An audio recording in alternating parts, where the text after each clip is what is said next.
খবর শুনছেন আলটিমেট সংবাদ চ্যানেল থেকে। আজ জানিয়ে দেব আজকের 25টি বড় ও গুরুত্বপূর্ণ সংবাদ। প্রথমেই দেখে নিন প্রধান সংবাদ শিরোনামগুলো, তারপর থাকছে প্রতিটি খবরের বিস্তারিত। চলুন শুরু করা যাক। গোপনাঙ্গে আঘাত, মাথায় ক্ষত, জীবিত অবস্থাতেই ফেলা হয় জলে। ময়নাতদন্তের রিপোর্টে ভয়াবহ নৃশংসতা। বারুইপুর কাণ্ডে বিচার চেয়ে মোমবাতি মিছিল মমতার, ব্যারিকেড দিয়েও আটকাতে পারল না কেন্দ্রীয় বাহিনী। নাবালিকাকে ধর্ষণ করে বিহারে চম্পট, বারুইপুরের মতো দ্রুত অ্যাকশন মালদহেও, গ্রেপ্তার অভিযুক্ত। ইস্তফা দিয়েছিলেন তৃণমূলের 3 সাংসদ, রাজ্যসভার সেই আসনে উপনির্বাচনের দিন ঘোষণা। মঙ্গলবার বারুইপুর যাচ্ছেন মুখ্যমন্ত্রী, কথা বলবেন এসপির সঙ্গে, কালই দেখা হবে নির্যাতিতার বাবার সঙ্গেও। গেটে তালা, পার্টি অফিসে ঢুকতেই পারল না কালীঘাট তৃণমূল। 21শে জুলাইয়ের বৈঠক হলো পাশের ক্লাবে। রবিবার সকালের পর সোমবার বিকেল বারুইপুরের ওই পুকুর থেকেই উদ্ধার আরও এক দেহ। তৃণমূল জমানায় মুসলিম পরিবারের সুস্থ 15 জন সদস্যকে প্রতিবন্ধী ভাতা, চাঞ্চল্য। আমার বাচ্চার মতোই যেন কষ্ট পায় শয়তানরা, ফুঁসে উঠলেন বারুইপুরের নির্যাতিতার মা। প্রশাসনিক ব্যর্থতা নয়, বারুইপুর কাণ্ডে তৃণমূলকেই দায়ী করছেন আরজি করে নির্যাতিতার মা। সঙ্গে আছি, দিদিকেই ভালোবাসি, বিতর্ক উস্কে মমতাকে নিয়ে বার্তা সাংসদ শতাব্দীর। ফের দক্ষিণ 24 পরগনা, বারুইপুরের ঘটনার পর ক্যানিংয়ে টিউশন থেকে ফেরার পথে ছাত্রী শ্লোতাহানি, ধৃত 4। অনুপ্রবেশকারীদের বেছে বেছে বের করব, কলকাতায় মিলন মেলার মঞ্চ থেকে শুভেন্দুকে পাশে নিয়ে হুঙ্কার অমিত শাহের। ঋত শিবিরে সামিল ডোমজুরের বিধায়কের পোস্টারে জুতোর মালা পরালেন তৃণমূল কর্মীরা। 10ই জুলাই ডেডলাইন, যারা অন্নপূর্ণা যোজনার টাকা এখনো পাননি তাদের জন্য বড় ঘোষণা। অমলেট বানান, পোচ করুন, নোংরা নেতাদের গায়ে ছুঁড়ে নষ্ট করবেন না। রুদ্রনীলের ডিম থেরাপি ভাইরাল সোশ্যাল মিডিয়ায়।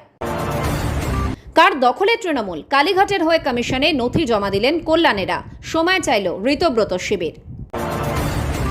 টাকা তুললে সম্মান পেতাম হয়তো, হুমায়ুনের আম জনতা উন্নয়ন পার্টি ছাড়লেন মুর্শিদাবাদ জেলা সভাপতি। বারুইপুর কাণ্ডে প্রধানমন্ত্রীর সঙ্গে তুলনা টেনে মুখ্যমন্ত্রীকে নজিরবিহীন আক্রমণ তৃণমূলের। আমবাগানে হাত পা বাঁধা বিজেপি কর্মীর ঝুলন্ত দেহ, খুনের অভিযোগের শোরগোল কল্যাণীতে। দার্জিলিং নয়, পর্যটনে নয়া গন্তব্য এবার মিরিক কালিম্পং, 100 কোটি বরাদ্দের ঘোষণা মন্ত্রীর। কামারহাটি পৌরসভার নতুন চেয়ারম্যান লকেটের দাদা, গঙ্গা জল দিয়ে চেয়ার পরিষ্কারের বার্তা শ্রমিকের। টানা বৃষ্টি, পুনেতে পাহাড়ের অংশ ধসে চাপা পড়ল 5টি বাড়ি, মুম্বাইগামী সড়কও বন্ধ, মহারাষ্ট্রে মৃত বেড়ে 13। শুভেন্দু অধিকারী শাস্তি দিয়ে দেখান, বিচার ব্যবস্থার ওপর ভরসা উঠে যাচ্ছে মানুষের। বারুইপুর কাণ্ডে ক্ষোভ উগরে দিলেন শ্রীলেখা মিত্র। এতক্ষণ শুনছিলেন সংবাদ শিরোনাম, এখন আসছি বিস্তারিত খবরে। ভয়াবহ নৃশংসতা, অভয়া কাণ্ডের পর ফের সেই এক ঘটনার পুনরাবৃত্তি বঙ্গে। ক্লাস 6-এর নাবালিকার সঙ্গে ঘটে গেল নারকীয় ঘটনা। গত শনিবার বান্ধবীর জন্মদিনের অনুষ্ঠানে যাওয়ার জন্য বাড়ি থেকে বেরোয় সে। সারা দিন কেটে গেলেও আর তার কোনো খোঁজ পাওয়া যায়নি। অবশেষে রবিবার সকালে এলাকার একটি পুকুর থেকে উদ্ধার করা হয় নাবালিকার বস্তাবন্দি দেহ। অভিযোগ, ধর্ষণ করে খুন করা হয়েছে এই নাবালিকাকে। এরপর রীতিমতো অগ্নিগর্ভ হয়ে ওঠে পরিস্থিতি। প্রশাসন দেহটি উদ্ধার করার পর ময়নাতদন্তের জন্য পাঠায়। সোমবার প্রাথমিক রিপোর্ট পাওয়ার পর হুঁশ উড়ে যায় সকলের। খুন করে নয়, জীবিত অবস্থাতেই বস্তাবন্দি করে পুকুরে ফেলা হয় নাবালিকাকে। ময়নাতদন্তে প্রাথমিক রিপোর্টের ছত্রে ছত্রে ভয়াবহ নৃশংসতার চিত্র ফুটে উঠেছে। এই ঘটনায় গ্রেফতার হয়েছে মূল অভিযুক্ত। বারুইপুর থেকেই মূল অভিযুক্ত আনন্দ সর্দারকে গ্রেফতার করে পুলিশ। আনন্দ সর্দার সহ আরও 3 অভিযুক্তকে গ্রেফতার করা হয়। এদের পাশাপাশি গ্রেফতার হয়েছে আরও 2 অভিযুক্ত, প্রভাস মণ্ডল ও দিবাকর সর্দার। মুখ্যমন্ত্রীর নির্দেশে 6 সদস্যের সিট গঠন করে বারুইপুর কাণ্ডের তদন্তে নেমেছে পুলিশ। ময়নাতদন্তের প্রাথমিক রিপোর্টে কি উঠে এসেছে? নির্যাতন থেকে খুন। ময়নাতদন্তের প্রাথমিক রিপোর্টের ছত্রে ছত্রে ভয়াবহ নৃশংসতার দিক ফুটে উঠেছে। মানুষ সত্যি এতটা নৃশংস হতে পারে, প্রশ্ন অনেকের মনে। রিপোর্টে বলা হয়েছে মৃত নয়, জীবিত অবস্থাতেই বস্তাবন্দি করে পুকুরে ফেলা হয় নাবালিকাকে, কারণ ফুসফুসে মিলেছে কাদা জল। খুন করার পর যদি দেহ জলে ফেলা হতো তবে ফুসফুসে কাদা মিশ্রিত জল প্রবেশ করবে না। একমাত্র ডুবে মৃত্যু হলেই এটা সম্ভব। সুতরাং নির্যাতনের পর নাবালিকাকে যখন বস্তাবন্দি করে জলে ফেলা হয় তখনও সে বেঁচে ছিল বলেই পুলিশের অনুমান। তবে জলে ফেলার আগে বীভৎস অত্যাচারের শিকার হয়েছে ষষ্ঠ শ্রেণীর নাবালিকা। ময়নাতদন্তের প্রাথমিক রিপোর্ট অনুযায়ী নাবালিকার দেহে আছে একাধিক ক্ষতচিহ্ন, গোপনাঙ্গেও আছে আঘাতের চিহ্ন। কোনো ভারী কিছু দিয়ে আঘাত করার কারণে এই ক্ষতের সৃষ্টি হয়েছে বলে অনুমান পুলিশের। যৌন নির্যাতন করে মাথায় আঘাত করার পর বস্তায় ভরে ফেলে দেওয়া হয় জলে। মৃত্যুর সম্ভাব্য কারণ হিসেবে চিকিৎসকেরা দুটি কারণ উল্লেখ করেছেন: এক, আঘাতের ফলে অতিরিক্ত রক্তক্ষরণ, এবং দুই, জলে ডুবে শ্বাসরোধ হয়ে মৃত্যু। তোমার সুর আমার সুর, জাস্টিস ফর বারুইপুর। বারুইপুরের সূর্যপুরের নাবালিকাকে নৃশংস নির্যাতন ও খুনের ঘটনার বিচার চেয়ে এবার সরাসরি রাস্তায় নামলেন প্রাক্তন মুখ্যমন্ত্রী তথা তৃণমূল নেত্রী মমতা বন্দ্যোপাধ্যায়। সোমবার বিকেলে কালীঘাটে নিজের বাসভবনের সামনে থেকেই হাতে মোমবাতি নিয়ে এক প্রতিবাদ মিছিল শুরু করেন তিনি। তবে মিছিল শুরু হতেই তৈরি হয় তুমুল উত্তেজনা। বাড়ি থেকে বেরোতেই গলির মুখে তৃণমূল নেত্রীর মিছিল আটকে দেয় কেন্দ্রীয় বাহিনী, তৈরি করা হয় ব্যারিকেড। কিন্তু প্রাক্তন মুখ্যমন্ত্রীকে আটকে রাখা যায়নি। কেন্দ্রীয় বাহিনীর বাধা টপকে ব্যারিকেড ভেঙে মিছিল নিয়ে হরিশ চ্যাটার্জি স্ট্রিটের মূল রাস্তায় পৌঁছে যান মমতা বন্দ্যোপাধ্যায়। এক্স্যান্ডেলে শুভেন্দুকে বেনজির আক্রমণ। মমতা বন্দ্যোপাধ্যায়ের এই মিছিলে নামার ঠিক আগেই এক্স্যান্ডেলে বর্তমান মুখ্যমন্ত্রী শুভেন্দু অধিকারীকে তীব্র আক্রমণ শানায় তৃণমূল। বারুইপুরের ঘটনা নিয়ে রাজ্য বিজেপি ও মুখ্যমন্ত্রীর অবস্থানকে নিশানা করে তৃণমূল লেখে, মিস্টার শুভেন্দু অধিকারী, আপনি এক চরম ভণ্ড। ঠিক যেমন প্রধানমন্ত্রী নরেন্দ্র মোদী লাগাতার অত্যাচার চলা সত্ত্বেও মণিপুরে যাওয়ার সময় পাননি, তেমনি আপনার নজরদারিতে বারুইপুরে যে ছোট বাচ্চাকে নৃশংসভাবে ধর্ষণ ও খুন করা হলো তার পরিবারের সঙ্গে দেখা করার সময় আপনি পেলেন না। প্রাক্তন শাসক দলের অভিযোগ, নির্যাতিতার বাবা মাকে প্রথমে ভবানী ভবনে এসে অমানবিক, অনুভূতিহীন এবং ব্যর্থ মুখ্যমন্ত্রীর সঙ্গে দেখা করতে বলা হয়। তৃণমূলের তোপ, এখন শোনা যাচ্ছে তিনি নাকি আগামীকাল নির্যাতিতার পরিবারের সঙ্গে কথা বলবেন, কারণ আজ তিনি রাজনৈতিক কর্মসূচি নিয়ে ব্যস্ত। অগ্রাধিকার কাকে বলে দেখুন। বিজেপি নেতারা নির্লজ্জতার কোন সীমায় পৌঁছাতে পারেন তা সত্যিই ভাবা যায় না। হাই ভোল্টেজ রবিবার, হাউস অ্যারেস্ট বনাম পুলিশি তৎপরতা। সোমবারের এই মিছিলের প্রেক্ষাপট তৈরি হয়েছিল রবিবার রাতেই। হঠাৎ করেই মমতা বন্দ্যোপাধ্যায়ের কালীঘাটের বাড়ির চারপাশ কার্যত ঘিরে ফেলে বিশাল পুলিশ ও কেন্দ্রীয় বাহিনী। তৃণমূলের তরফে অভিযোগ তোলা হয়, বারুইপুরে যাওয়া আটকাতেই বিজেপির নির্দেশে প্রাক্তন মুখ্যমন্ত্রীকে হাউস অ্যারেস্ট বা নজরবন্দি করে রাখা হয়েছে। বাড়ির সামনে সেই ছবি সোশ্যাল মিডিয়ায় শেয়ার করে তৃণমূলের আইটি সেল। ফেসবুক লাইভে এসে ক্ষোভ উগড়ে দিয়ে মমতা বন্দ্যোপাধ্যায় বলেন, আমি যখন থেকে ঘটনাটি শুনেছি খুবই উদ্বিগ্ন। এর আগেও ভগবানপুর, পটাশপুর, কোচবিহারে, দুর্গাপুরে, বেহালায়, দিনহাটায়, পানিহাটিতে অনেক জায়গায় অনেক মেয়ে ধর্ষিতা হয়েছিল। আজকে বারুইপুরের যে ঘটনা এক মারাত্মক রূপ নিয়েছে, কারণ মানুষ সহ্য করতে করতে মানুষের ধৈর্যের বাঁধ ভেঙে গেছে। নিজের নজরবন্দি হওয়ার অভিযোগ তুলে তিনি আরও বলেন, ভেবেছিলাম ওদের পরিবারের সঙ্গে দেখা করতে একাই যাব, কিন্তু আমার বাড়ির সামনে প্রায় 1000 পুলিশ, সিআরপিএফ থেকে শুরু করে গুন্ডা দমন পুলিশ জমায়েত হয়েছে। মুখে না বললেও এটা তো হাউস অ্যারেস্টেরই প্রমাণ। রবিবারই নির্যাতিতার বাবার সঙ্গে ফোনে কথা বলেন মমতা বন্দ্যোপাধ্যায়। আর সোমবার বিকেলে কেন্দ্রীয় বাহিনীর ব্যারিকেড ভেঙে তার এই মোমবাতি মিছিল প্রমাণ করে দিল বারুইপুর কাণ্ডের সুবিচারের দাবিতে সুর আরও চড়াতে চলেছে কালীঘাট। সরকার বদলের পর রাজ্যে নারী নিরাপত্তা ইস্যুতে শুভেন্দু সরকারকে চাপে ফেলতে এটাই তৃণমূলের অন্যতম বড় রাজনৈতিক হাতিয়ার হতে চলেছে বলে মনে করছে ওয়াকিবহাল মহল।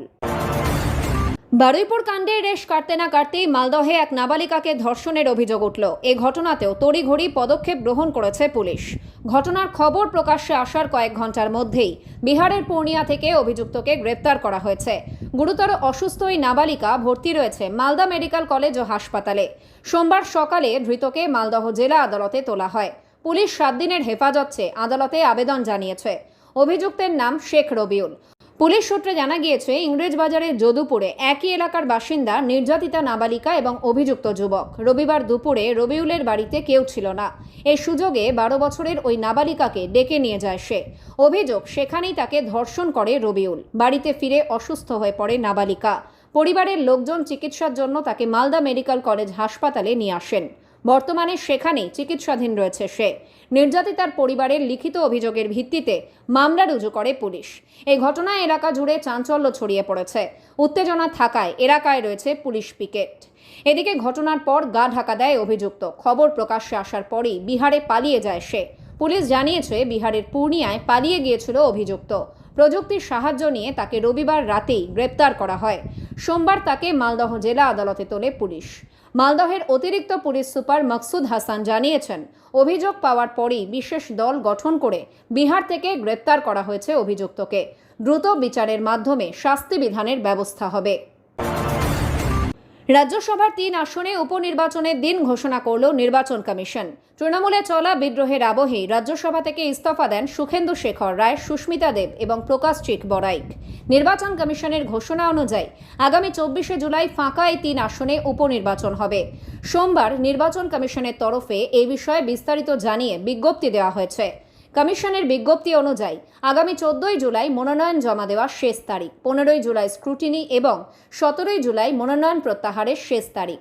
বঙ্গ বিধানসভা নির্বাচনের ফল প্রকাশের পর থেকেই তাসের ঘরের মতো ভেঙে পড়ে মমতা বন্দ্যোপাধ্যায়ের তৃণমূল কংগ্রেস। বিধানসভায় বিধায়কদের বিদ্রোহের পরে লোকসভাতেও একজোট হন বিক্ষুব্ধ সাংসদরা। একেবারে জোট বেঁধে একের পর এক তৃণমূল সাংসদ বিজেপি নেতৃত্বাধীন এনডিএতে সামিল হওয়ার কথা জানান। দলত্যাগ বিরোধী আইন এড়াতে পরে যোগ দেন National Citizens Party of India নামে একটি রাজনৈতিক দলে। এর মধ্যেই ধস নামে রাজ্যসভায়। সাংসদ পদ থেকে ইস্তফা দেন তৃণমূলের দীর্ঘদিনের বর্ষিয়ান নেতা সুখেন্দু শেখর রায়। 2029 সাল পর্যন্ত তার মেয়াদ ছিল, কিন্তু দলের বিরুদ্ধে একের পর এক তোপ দেগে গত 8ই জুন সাংসদ পদ থেকে ইস্তফা দেন সুখেন্দু শেখর। শুধু তাই নয়, ইস্তফা দেন সুস্মিতা দেব এবং প্রকাশ চিক বড়াইক। দুজনেরই 2030 এবং 2029 সাল পর্যন্ত মেয়াদ ছিল। শুধু ইস্তফা নয়, দল ছাড়ার ঘোষণাও করেন। এদিকে পরপর 3 জনের পদত্যাগে রাজ্যসভার 3 আসন ফাঁকা ছিল। জল্পনা ছিল খুব শীঘ্রই হয়তো নির্বাচনের দিন ঘোষণা করা হতে পারে। এর মধ্যেই সোমবার 3 আসনে উপনির্বাচনের দিন ঘোষণা করে বিজ্ঞপ্তি জারি করল কমিশন। কমিশনের বিজ্ঞপ্তি অনুযায়ী আগামী 14ই জুলাই মনোনয়ন জমা দেওয়ার শেষ তারিখ, 15ই জুলাই স্ক্রুটিনি এবং 17ই জুলাই মনোনয়ন প্রত্যাহারের শেষ তারিখ। ভোট হবে 24শে জুলাই। সকাল 9টা থেকে বিকেল 4টে পর্যন্ত এই ভোট গ্রহণ হবে। তারপরে ওই দিনই বিকেল 5টা থেকে শুরু হবে গণনা। কমিশনের বিজ্ঞপ্তি অনুযায়ী আগামী 27শে জুলাইয়ের মধ্যে নির্বাচন সংক্রান্ত পুরো প্রক্রিয়া শেষ করতে হবে। বারুইপুরের নাবালিকা খুনের ঘটনাকে ঘিরে উত্তাল পরিস্থিতির মধ্যেই মঙ্গলবার বারুইপুর পুলিশ সুপারের দফতরে যাচ্ছেন মুখ্যমন্ত্রী শুভেন্দু অধিকারী। সোমবার কলকাতার মিত্র ইনস্টিটিউশনে শ্যামাপ্রসাদ মুখোপাধ্যায়ের জন্মজয়ন্তী অনুষ্ঠানে যোগ দেওয়ার পর তিনি স্পষ্ট করে দেন, মূল অভিযুক্তদের কাউকেই রেয়াত করা হবে না। একই সঙ্গে ঘটনার পর গণপিটুনি, রেল অবরোধ ও পুলিশ সিআরপিএফের ওপর হামলার নেপথ্যে রাজনৈতিক ও সাম্প্রদায়িক ষড়যন্ত্রের ইঙ্গিতও দেন তিনি।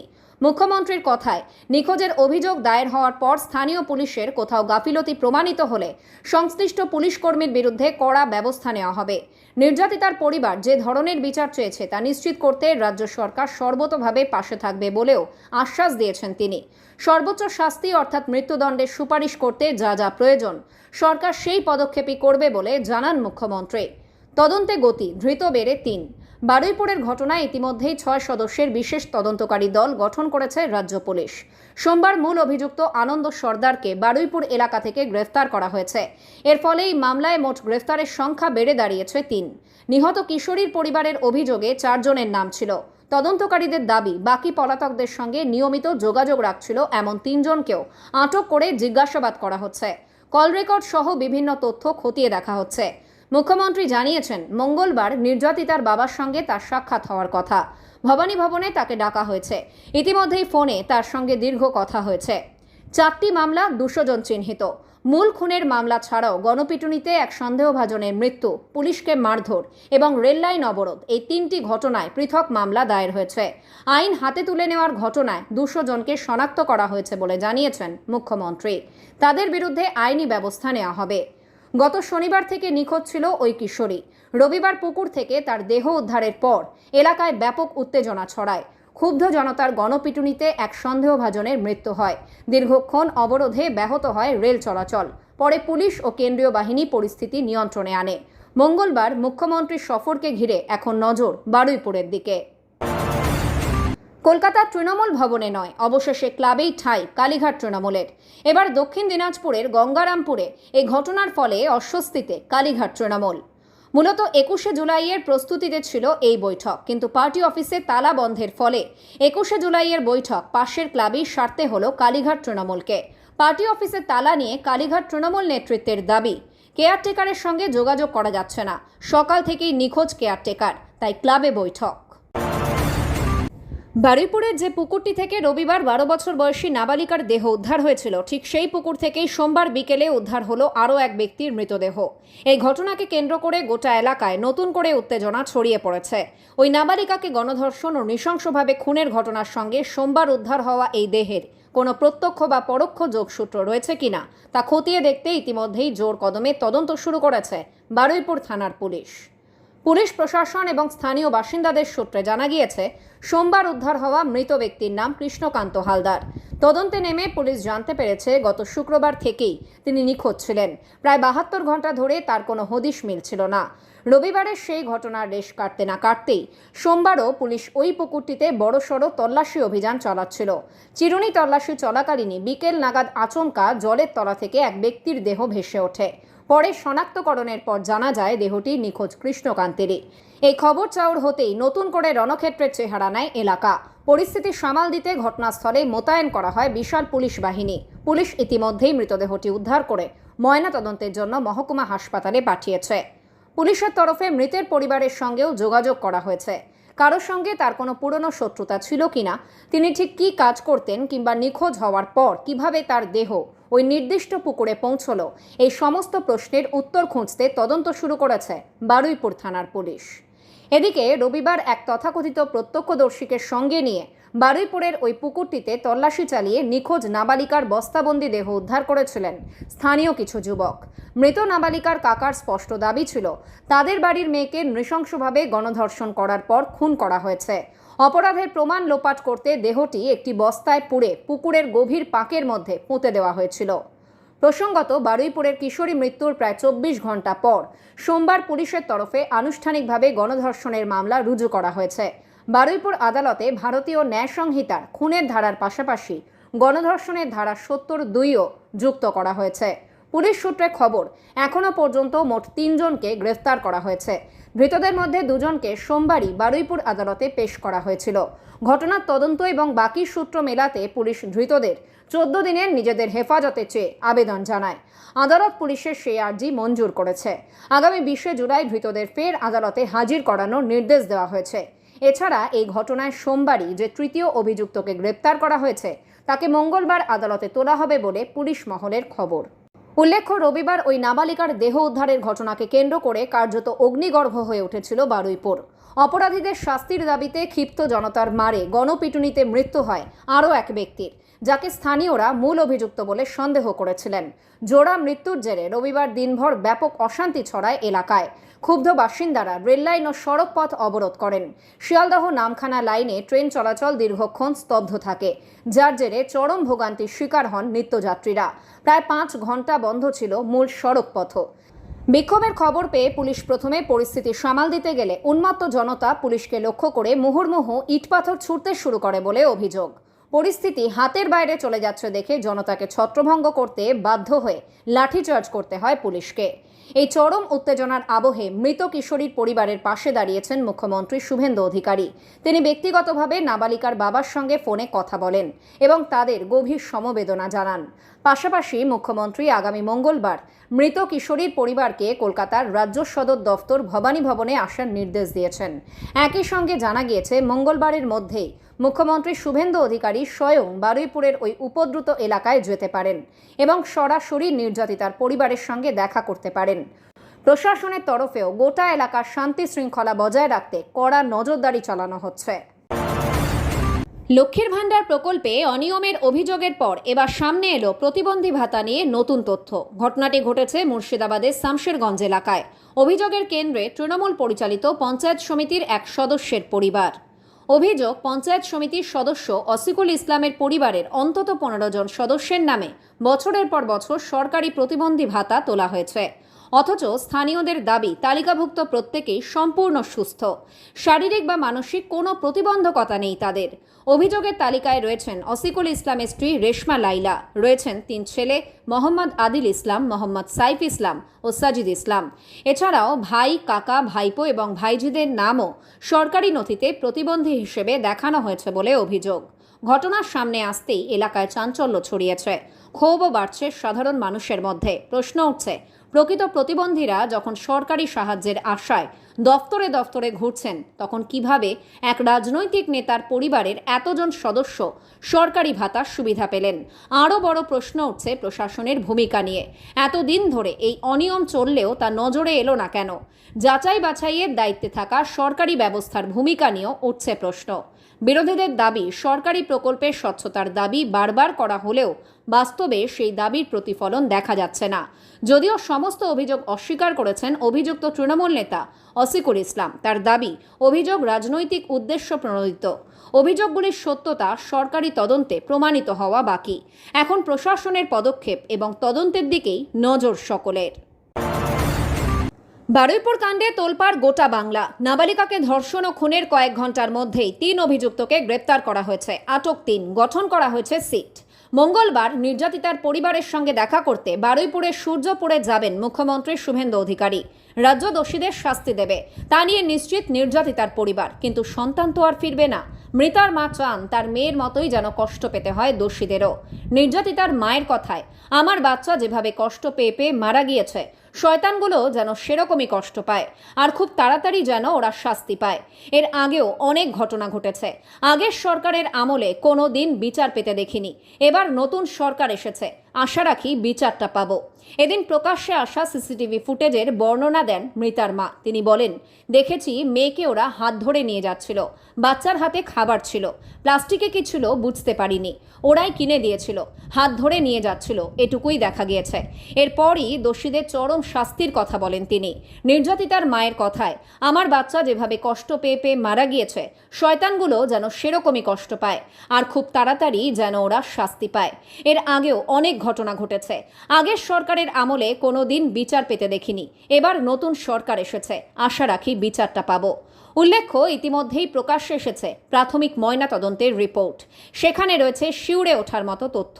রিপোর্ট বলছে, শারীরিক নির্যাতনের পর মাথায় আঘাত করে মেয়েটিকে বস্তায় ভরে পুকুরে ফেলা হয়েছিল। সেই সময়ও সে বেঁচে ছিল। পরবর্তীতে পাকস্থলী ও ফুসফুসে জল ঢুকে ফুলে যায়। মাথার ক্ষত থেকে অতিরিক্ত রক্তক্ষরণ হয়। রিপোর্ট বলছে, জলে ডুবেই মৃত্যু হয়েছে তার। আরজিকর হাসপাতালে ডিউটির মাঝেই ধর্ষণ ও খুন হয়েছিলেন তার চিকিৎসক মেয়ে। মেয়ের বিচার চাইতে দিনের পর দিন বিক্ষোভে সামিল হয়েছেন। নারী সুরক্ষার দাবি নিয়েই এবারের বিধানসভা নির্বাচনে প্রতিদ্বন্দ্বিতা করেছেন। এখন তিনি পানিহাটির বিজেপি বিধায়ক। রাজ্যে এখন তার দলেরই সরকার। বারুইপুরে নাবালিকার গণধর্ষণ ও খুনের অভিযোগে যখন ফের একবার রাজ্য জুড়ে তোলপাড় পড়েছে, তিনি কি বলছেন? প্রশাসনিক ব্যর্থতা নয়, বারুইপুর কাণ্ডে তৃণমূলকেই দায়ী করছেন আরজি করেন নির্যাতিতার মা।